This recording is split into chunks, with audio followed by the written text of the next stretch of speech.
Vivi Lin is a full-time housewife who got interested in cooking and bakery after her baby was born 4 years ago.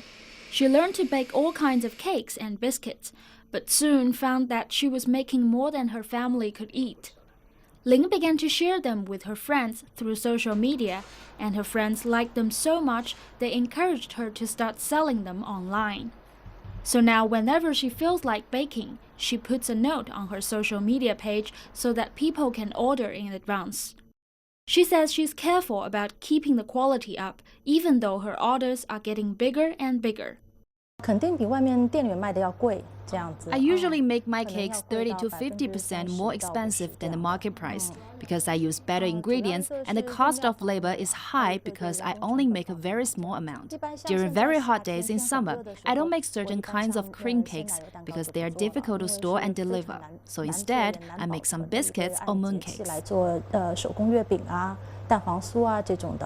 So far, Lin's sales are small. She is just one of many amateur cooking fans who sell their extra food online.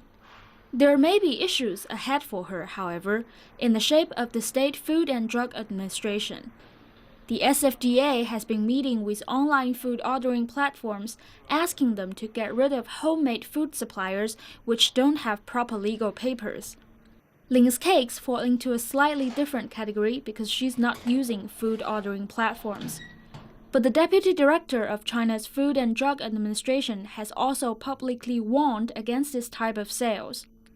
So what do customers think about this kind of business? Well, many are not as worried as the authorities seem to be. I think it's a good deal. This food is made by my friends, people who we know quite well. If I didn't know them, I wouldn't buy from them. I'd buy it if I felt like it. I wouldn't think too much about it because it's fun to try homemade food from a friend. So the consumers may like it, but what do the lawyers say? I think from a lawyer's perspective, we need to set several boundaries. If it's just a gesture between friends, it would not fall under regulation, unless an issue of food poisoning comes up later.